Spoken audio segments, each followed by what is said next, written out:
Read Talk is supported by Read Design. With the power of machine learning, Read Design derives patterns and trends that accurately predict the characteristics of finished reads. Founded by Logan Asterling, Read Design makes quality reads with characteristics you can count on. Save valuable time and get back to what you love, making music. Visit readdesign.io to learn more.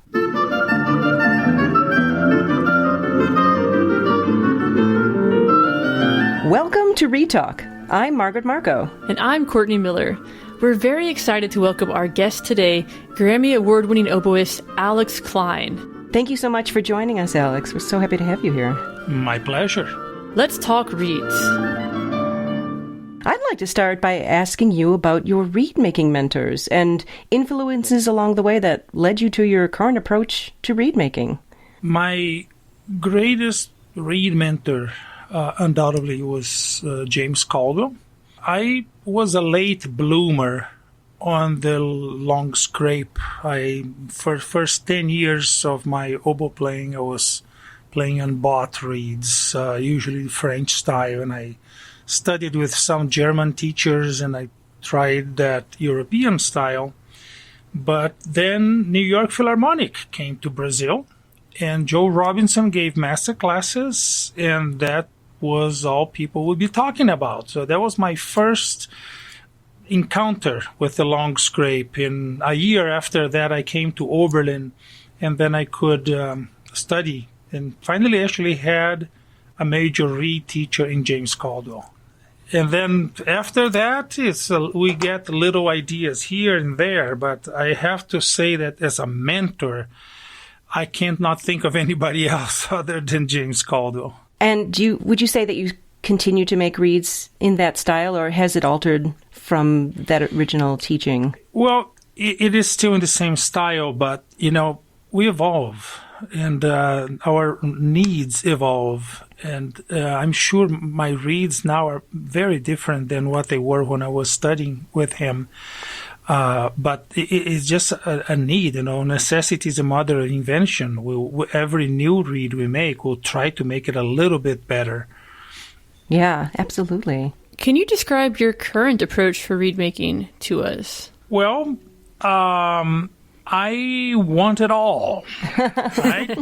Right. I want a reed that has a beautiful sound. I want a reed that speaks easily. I want a reed that is perfectly in tune in the greatest part of the range possible. And I don't want to put too much effort into it. Mm-hmm. And that sometimes bumps heads with how soft a reed has to be. Sometimes the sound I want cannot be found on a soft reed, but then a heavier reed does not allow me to play through a Mozart quartet, and that's not fun either. Mm-hmm. So I go back and forth on that, but I will say that I do not want a perfect reed. Uh-huh. The one that we just blow into it and everything comes out. I do not, every time I use one, I go and listen to the recording and I'm sorely disappointed because all I hear is oboe. I need to be in there somewhere. I need to be engaged. So by making a slightly imperfect reed, I still want pitch, I still want evenness of sound, I still want a beautiful sound, I still want it to speak and all of those goodies. But I like to leave it slightly on the wild side, so that if I need to make a super pianissimo, it'll do. If I need to go for tississimo, it will do, and still remain within the rails. So I tell my students to aim for 85 to 90%, meaning that if they at any moment withdraw and just blow, they will still play in tune, but it's going to sound awkward. It's going to sound dull. We have to leave room for us to make sure we are there. We are in control. That's fascinating. And it must give your students some level of comfort to know that they don't have to make reads at 100%. No, I understand that's not the point of that, but How do you build a beautiful tone and desirable response into your reed without sacrificing stability and pitch? What are some of the key scraping areas for doing this? Well, there are three elements that need to be working together. We need to have a reed, and we'll talk about that in a second, but we also need to have the right embouchure, and that is the interface between the reed and air, air being the third item. We need to have the appropriate supply of air. Sometimes we may have a wonderful reed, but not realize it if we don't blow into it correctly, and if we don't have the embouchure set up correctly.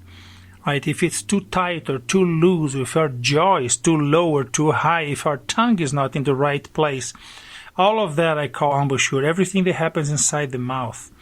And our air supply needs to be steady and strong, but not necessarily overbearing, right? Mm-hmm. So these three things need to climb together. We can't learn how to make reeds and then fix air.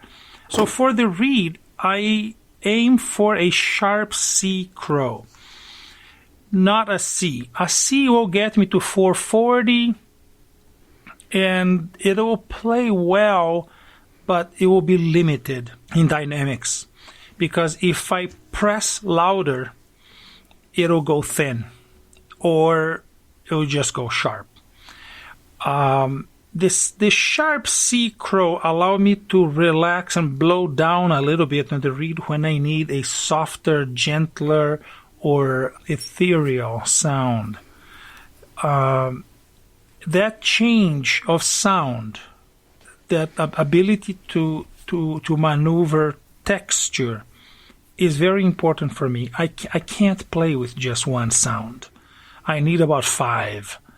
So the sharp C is very important, not a C sharp.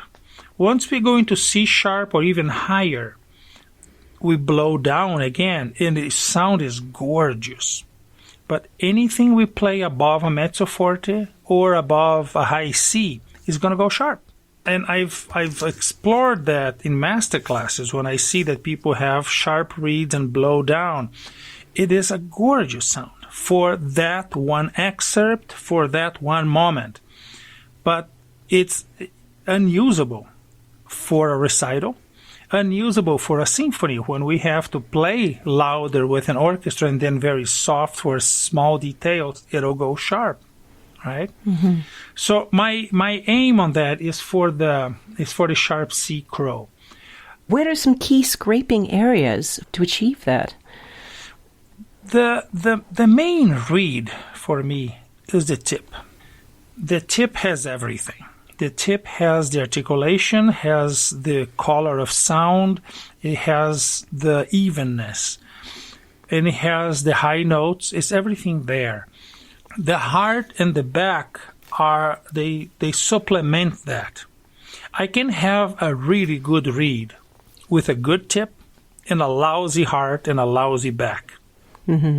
But I cannot have a good reed if my heart and back are perfect, but the tip is lousy. Mm-hmm. It's not going to work. Right? So as for the tip, I imagine a gentle slope. A gentle slope like we have here in Calgary, the hills getting up to the Rockies here. And just before we actually get to the big mountains, there are these rolling hills. As it just descends calmly. So from our tip, we're going to go from the heart downhill into the valley, mm-hmm. all the way to the plaque. And that descent may be a little steeper, slightly steeper close to the heart, but then as it gets to the valley, it goes smoother and easy into the plaque. If we overdo it, we can always clip it. All right?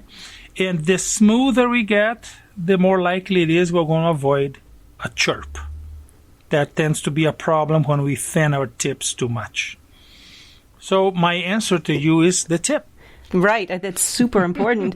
But also, going back a little bit, I love that you describe the embouchure as more than just the lips, just the mouth. It's inside the mouth, and even the air is part of our embouchure, and it's a unit, right? That you can't make a good read if you don't have your embouchure set and if you don't have your breath support. There are three things that are really important to making good reads. Yes.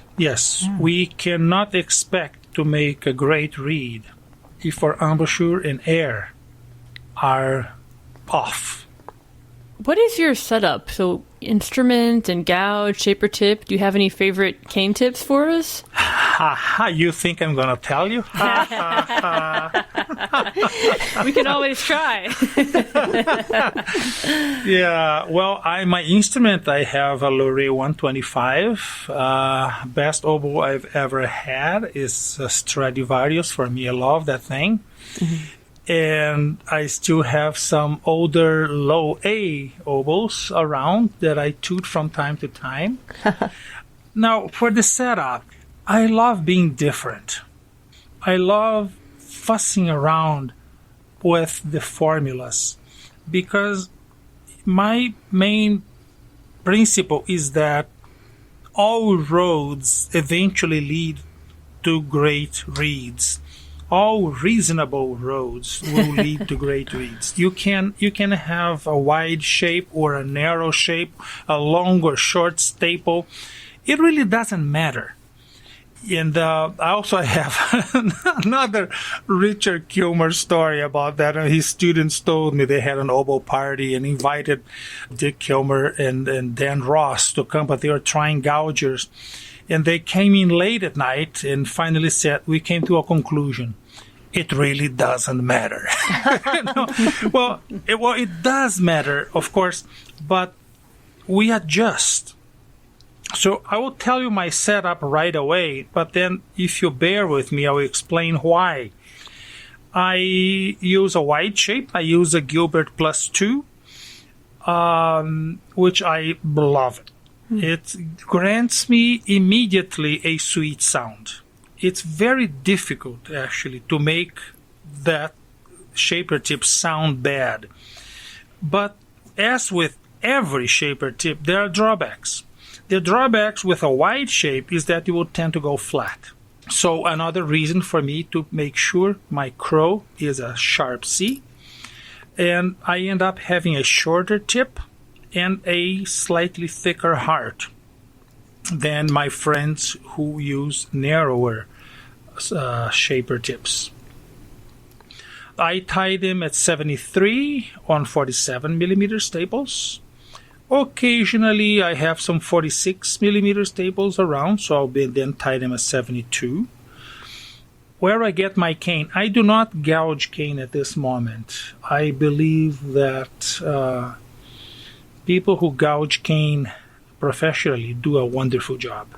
And I'm very happy with their work. And I know you're waiting for that, right? I'm going to have to tell you.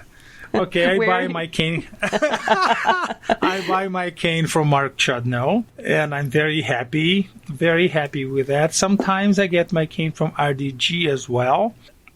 I see reed making as trying to juggle several balls into the air, several different aspects, and they all need to sort of work together or we can't juggle. And last time I counted, there were over 30 of these details. So your gouge and your gouge on the sides and your shaper tip. And the kind of cane do we use? Do we use the big yellow ones or do we use the shady ones? And what kinds of canes I don't use? I don't use the ones that have the gray streak, because that gray streak goes deeper than the bark and actually affects the part of the cane that we use. So it becomes too weak and usually fizzles away too quickly.